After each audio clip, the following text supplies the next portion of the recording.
G'day everyone and welcome back to the shed. We're just about to start our next sequence of videos on the old HG ute, and we're going to repair the door that came off it.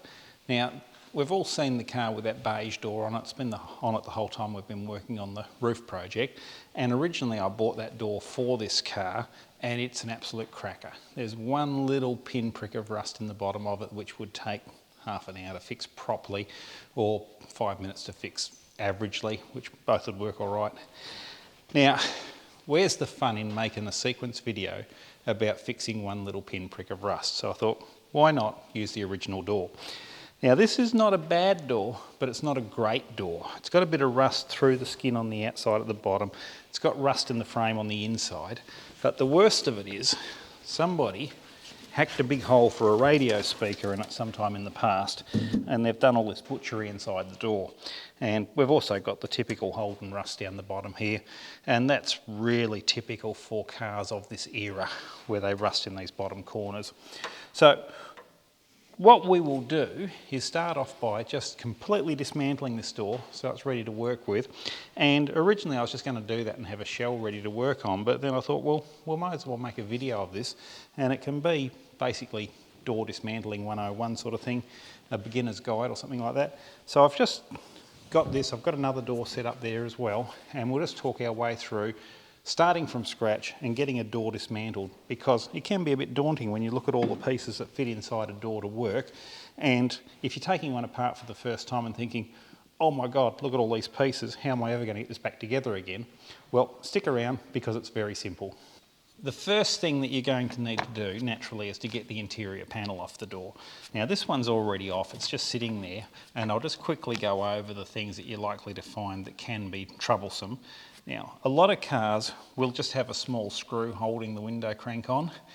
These have a clip on the back of them, and they've been known to cause people a lot of grief over the years, but you do need the little special tool. When you've got the tool, it's just a matter of sliding it in underneath the window crank, coming up against the clip, and then you push it forward and the clip will pop off. Now, you can also get them off with a hooked piece of wire from the end, and that's pretty easy as well, and I've done that for a lot of times as well. Now, we're going to need to keep our window crank handy, because in the process of dismantling the door, you do need to wind the glass up and down. So leave the clip off it if it's the clip type. If it's the screw type, just don't worry about putting the screw back into it.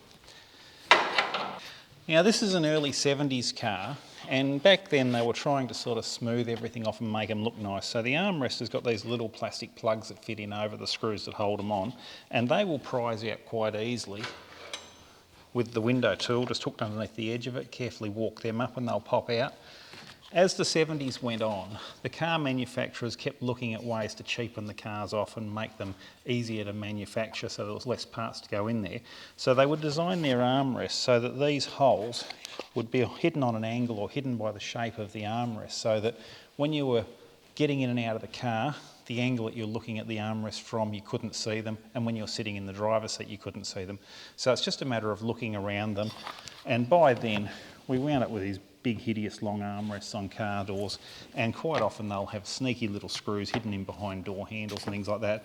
So the trick is, get all the screws out you can find, have a look around, and if it still doesn't want to come off easily, there will be another one hiding there. So armrest off and out the way. On this car, the inside door handle's just held on with a screw, and yes, that is the other side door handle, but a little screw in the end of the arm there that holds that on. Now, these little door trim clips, you can see by this one here, it's actually broken out of the board, and that's because people get in there and they'll put something behind the door trim in here and try and force it off, and the old masonite boards will just crack and break away. The trick is, this door handle removing tool, perfect thing again, slide it in beside the little clip, and if you can hook it on the metal on the back of it, prise it up that way, and the clip's just got two little spring legs that will pop out. And don't worry if you break the clip, because they're readily available and it's easier to replace a clip than what it is to try and repair what could be a good original door trim with the corner broken out of the board. And it's very common, underneath the window crank there will be a spring that holds the board out against the door trim, and then between the handle and the door trim there will be a little plastic or a metal washer which stops the window crank from wearing a hole through the vinyl on the panel. So that's all very easy. So most of you will get this far very easily, there's no problem with that. The next thing to look at is getting the glass out of the door. And if we look at the door from the point of view of how it was put together, we're going to take it apart in the reverse of that manner because that's the easiest way to do it. So we've got our brown door. I'm going to start now by lowering the glass down as far as it goes, and then I'm going to undo most of the screws on the window regulator, just let the glass drop a little bit further than what it does in its normal travel. Now, some doors will actually have a physical stop under the glass. These don't, they're just supported by the window regulator. So if I take out that screw, that one, and loosen that one, we should be able to allow this to drop a little bit further.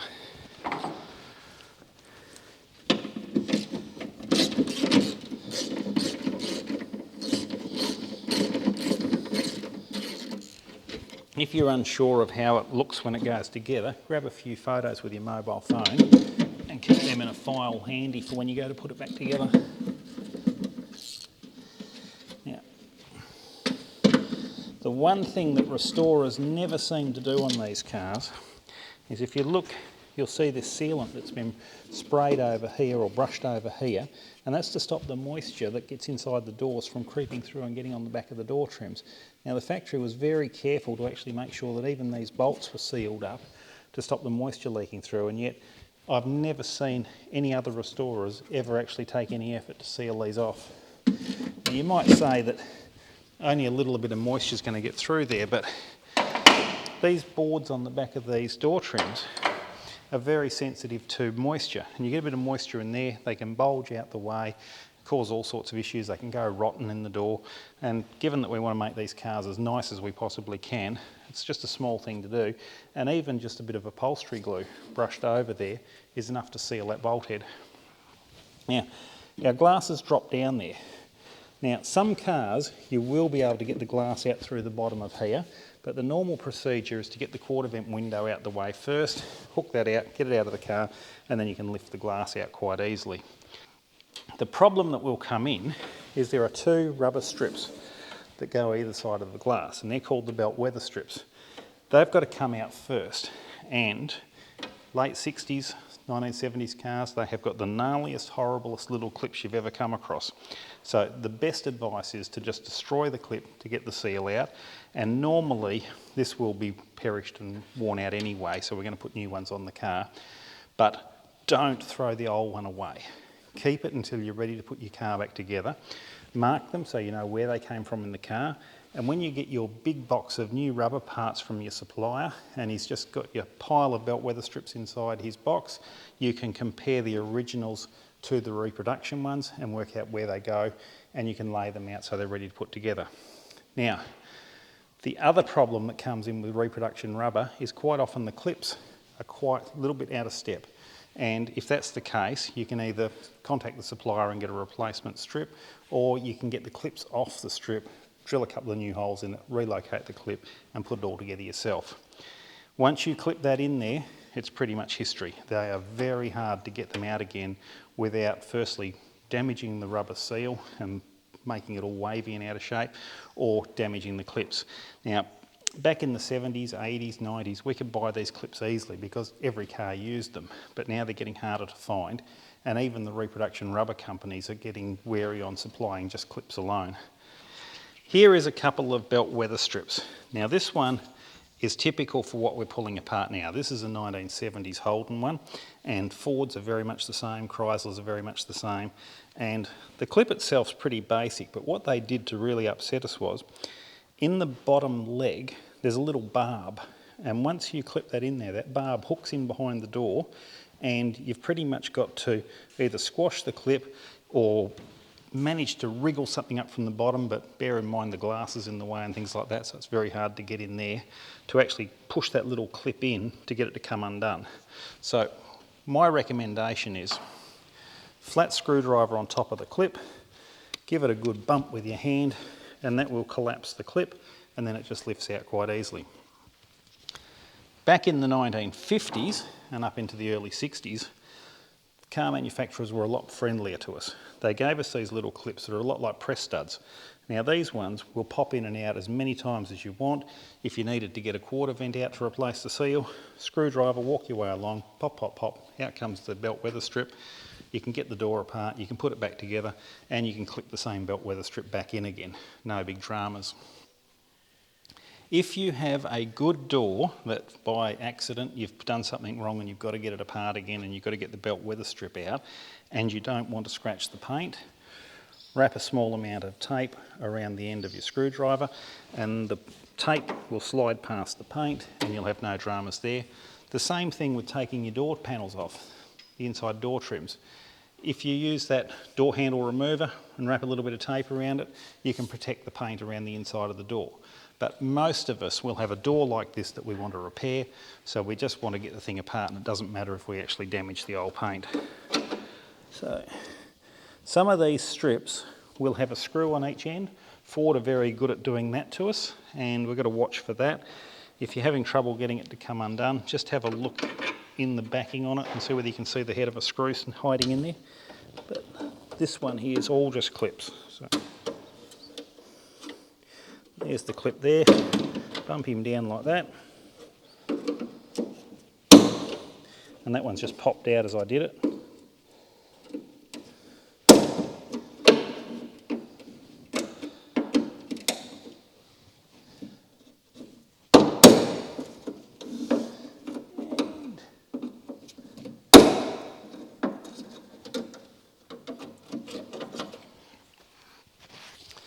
And there we have our belt weather strip and the little clips. And the clips have just been squeezed in by the bump on the top. Now, another reason for keeping these belt weather strips is the reproduction clips we have today are very high tensile and very brittle. So when you do this to them, they normally always break across the back of them. So if you have kept all your old belt weather strips and you've got these clips that are more malleable from the original manufacturer, you can actually salvage these and put them onto a new strip that you've had to remove and replace the damaged clips. I've even had cars I'm putting together that for the first time as I go to pop the belt weather strip in there, the reproduction clips have broken, and then I've been digging around looking for these old ones so I can salvage parts off them. And normally, the inner belt weather strip, it's been protected from the weather, it will have good clips on it.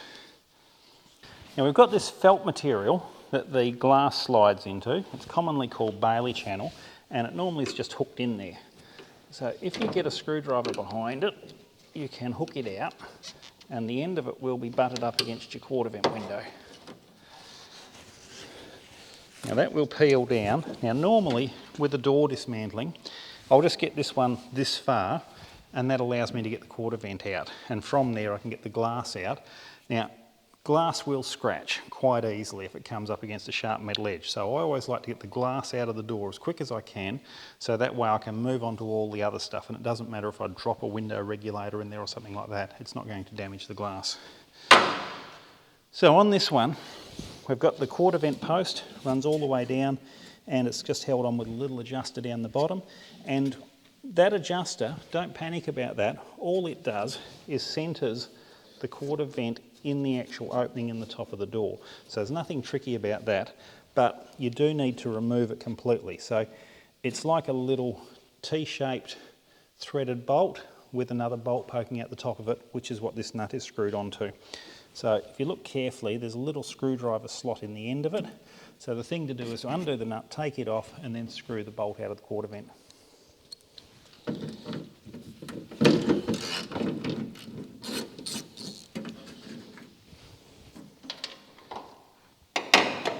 Now, I will just leave that there for the moment, because if we start unscrewing it, some of them will actually come out quite easily, but I do know on these, this will come out easier if I undo these screws and let this move in the door a bit first.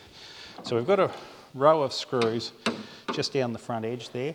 They can be rusted in, so sometimes they will need a bump with a hammer. This one's coming out easy. But the trick with that is drop your screwdriver into the screw, give it a few bumps on the top with the hammer, and then it will come out easily.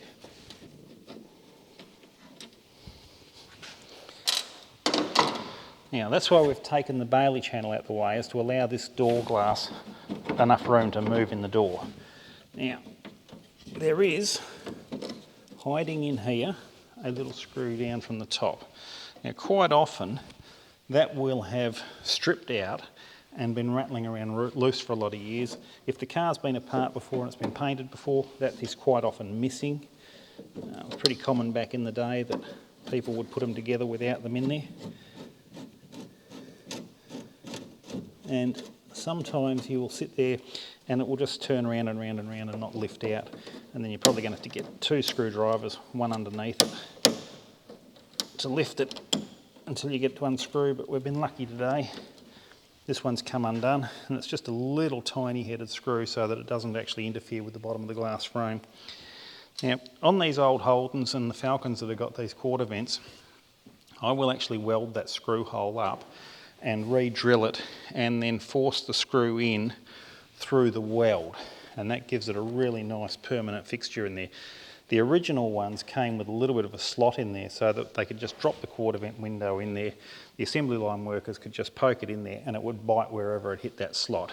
But if you assemble your door up and do a dry run first without the quarter vent seal in there, you can actually drill the hole through the door in the accurate location for your car. So that moves around quite easily now. The top is free. We can get this adjuster out at the bottom and we can get the quarter vent out the way. Now, while I'm thinking about it, some cars you will need the quarter vent window open to get the frame out of the car because of the stop mechanism underneath it will have to line up. From memory, I think these are shut. It's been a while since I've pulled one out.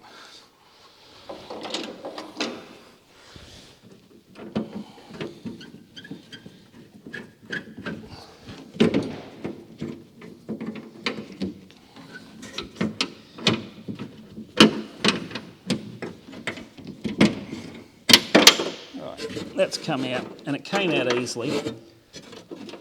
As soon as you have to start forcing anything or winding pressure against something, there's something not quite right. So then it's time to sort of stop, have a sit back and have a think about what you're doing and try and work out why it's binding up. And I've seen guys fight and fight and fight to get these out of a door, and all you have to do is just release the top of the quarter vent window and they pretty much fall out like that. So that's that special little screw, and adjust the thread on the bottom and just where the lock nut goes on the top.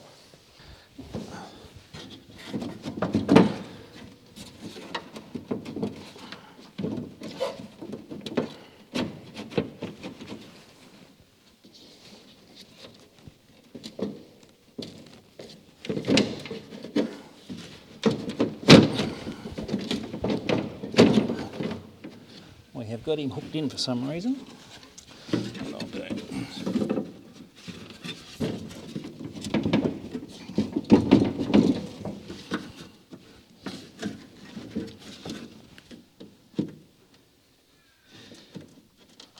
We have got him bound up. Okay.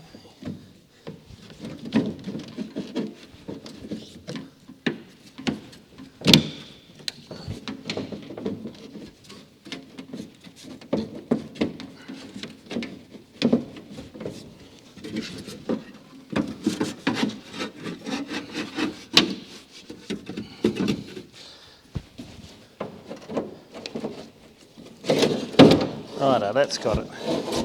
Just needed that glass a little bit further down to get the quarter vent out, and we've got him out easily, but it was biting tight in there for some reason. It was just the angle of the glass. So with that out the way, we can grab our glass out.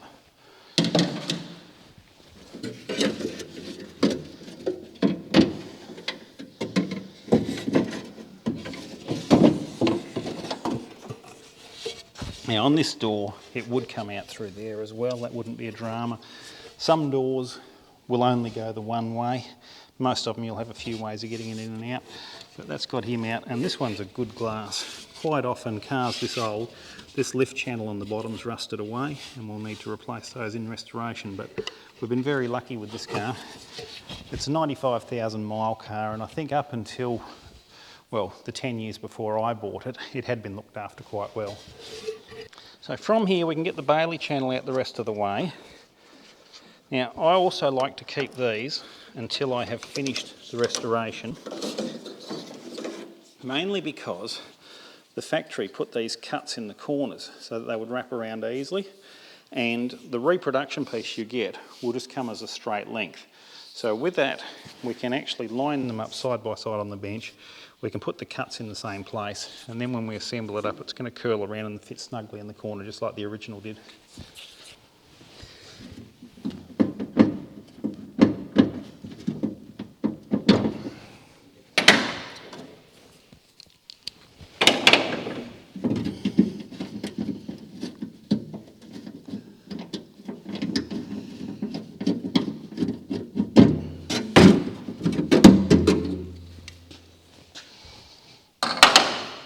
I like to just put the screws back in the holes they came from, and that way we know where they are when it's time to put the car back together.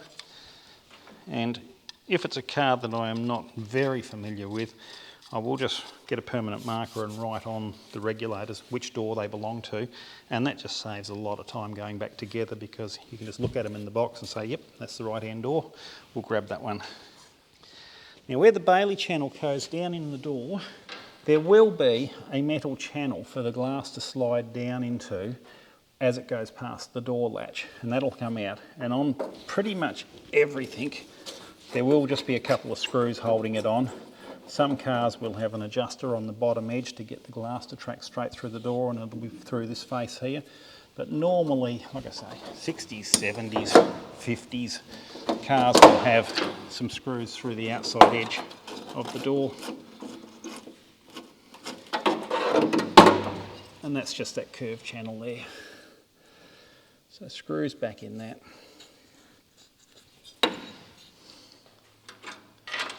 By dismantling the door in this method, you're pretty much reversing what the factory did. So the door handle on the outside now is very easy to get to because the glass is in the way, and so things like that.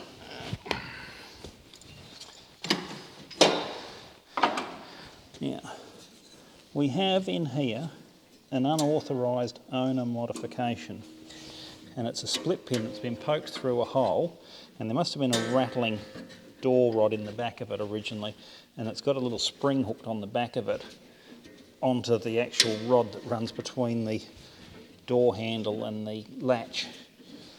Could also be that the spring was broken in the actual pivot here and the door handle was staying up and the door wasn't shutting, but we don't know why they did it, but it's happened. Let's grab a pair of pliers and cut that off. Got rid of that.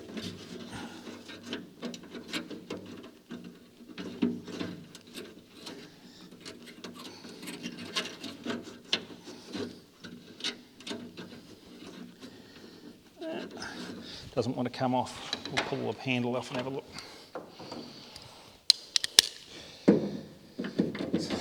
Little pivot for the inside handle, that's no brainer, it'll just come out. A few bolts holding him on.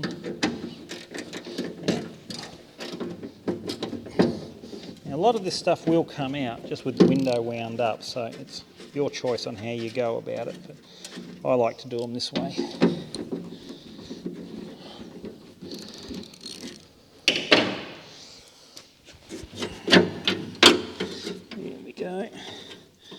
And there's the little spring that they've put on there.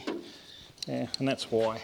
There's a little return spring built into these door handle pivots to actually pull the handle back down when you let go of it. And on these cars, if the inside handle stays up, the door's not going to latch shut when you push it shut. So they've obviously done that as a little over-centre thing to actually make it do what it's supposed to do, instead of replacing the little spring inside the actual assembly. It's always a mystery pulling an old car apart. You never know what you're going to find. Unauthorised owner modifications. What we'll do from here is get the outside handle off and the key barrel out the way, and that'll give us plenty of room to get the latch out. Now on this car, the key barrel's held in with a little clip. Earlier model Holdens, they've got a clip plate that slides in from the end of the door. Hook your screwdriver in behind it, give it a flip out, and you can get the actual little key barrel out. Most Fords and this model Holden onwards, they've just got a plate that's sitting inside, and it's just a matter of flipping it across. And once again, we have an unauthorised owner modification, and it's got the wrong plate on there. That can make it a bit tricky. No, it does, it comes off. Oh. That's a different plate to what I was expecting. That one's for an earlier Holden. So for some reason someone's had this out at some stage and replaced that. Got this big shoulder on the back where it fits through the door and seals up on the edge there. Anyway, he's out.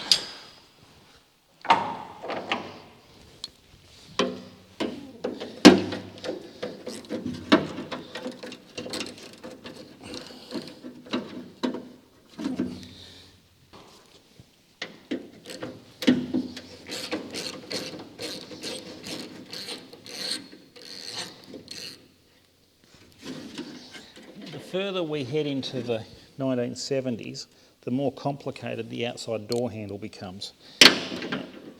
These early ones have just got a push button which pokes through to work the latch. As they get newer, they've got complicated little linkages and things in there, and then you'll need to be having a look at how they go together. You may have a little rod that may have to be disconnected off the door latch first before the outside handle will come off. But we're lucky on this era, they're all easy.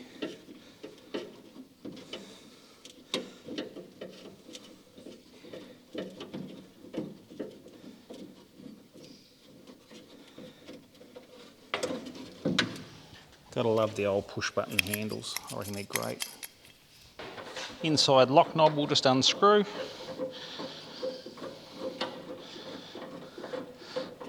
Naturally, cars that have got the door card that comes up and wraps around the top of the door, you will have already taken this off. But for us, Kingswood trim level, it's all pretty straightforward and simple.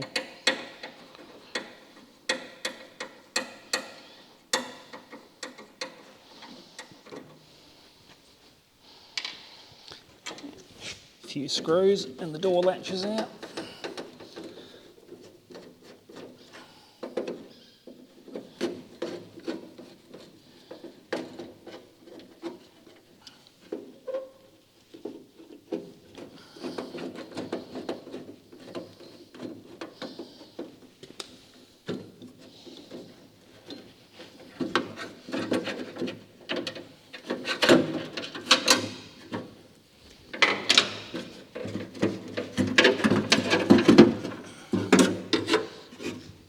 And there's our door latch. Yeah. These things give people some grief sometimes. They get hard to close the doors, they get hard to undo, but usually they just need lubricating. So if you strip your door down, and even if you've got a door that's just hard to open and close on a restored car even, you can get this out by just undoing that piece that holds the Bailey channel in with the window all the way up. Swing it out the way, unhook your rods from your inside door handle, get your outside door handle out the way. You will be able to get this out. Give it a good wash in some solvents, wash all the old dried lubricants and things off it, and oil on all the pivots, a bit of white grease on all the slides, and they will go back to working pretty much as new. If you pull it apart and you see that this little star wheel's all worn out on the back of it, and that's very common with high mileage cars because the driver's door's been opened and closed the most, it would pay to look around and find a better latch. And that's pretty much the worst of your problems you'll find, is all to do with this little wheel in here. Naturally, when you lubricate it, you want plenty of white grease around that, just so that that piece will move all the time. The white grease is particularly good when it comes to things that get wet. So naturally, where this door latch is, washing the car out in the rain, you do get a bit of moisture down there, but the white grease will stay there and everything will keep working as it should. But this one, I would say, has never been lubricated since the factory. It still works, but everything's stiff and dry. And once you've gone through and done that, even the little lock knob in here will just pop up and down nice. The inside door handle will work nicely and things like that. It just makes a huge difference to a car. So we have got him pretty much there. We've got the door rubber. This one is still the original, and it's got a wire in it instead of little plastic clips. If you've got a reproduction door seal on your car and you want to get it off and reuse it, it's best to see if you can find new plastic clips for it. Chop the clips and then hook them out of the rubber, or if you're very patient, a pair of pointy pliers slide them in beside your clip. You can walk the little plastic clips out, but normally once they've been pushed in, the little Christmas tree barbs on the side of them will get collapsed and broken and you won't be able to put them back on again. Now, these old wire insert ones, which is what this era had from new, was great, and you could even, Ford and Holden made tools for reshaping these little spring clips. You could put them in there. But these things are 50 plus years old now, and so they're all past their use by date, and it's pretty much I pull it off and throw it away.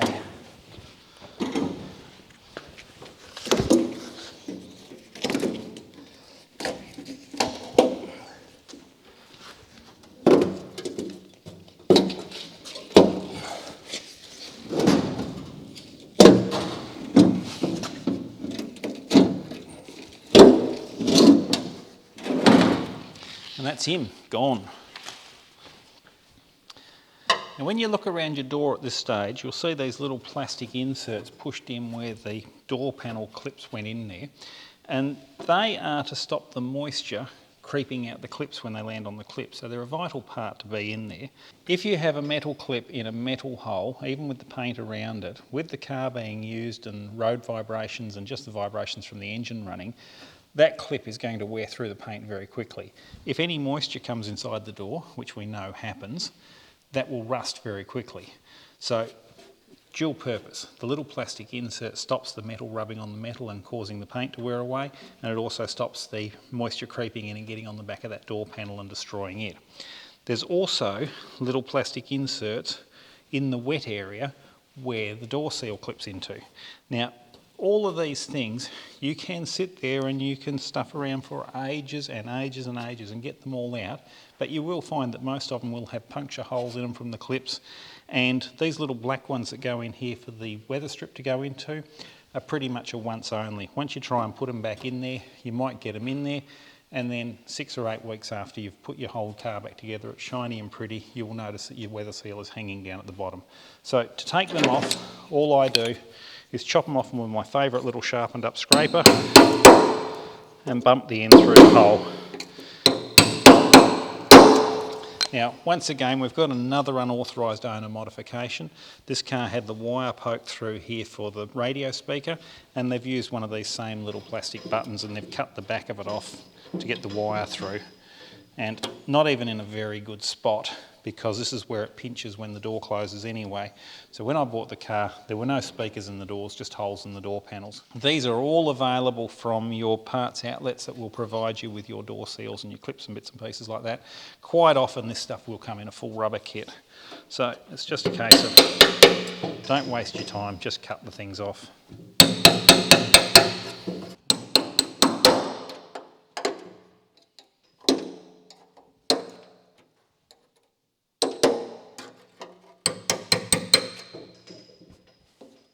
So that's it, that's our door shell stripped down, and we're ready to get into it and do some repairs now. So I'm thinking we might get in and make a patch to go on there, maybe a corner. But looking around it, we've got a few spots, like just up there where the crimp is. I'm going to have to open that up and do some repairs there, and at the back of the door as well, the same thing. We'll wind up making probably about 1/3 of the door skin, and we'll weld that on through there. That'll be good. There's a bit of rust here. Don't think it's that bad.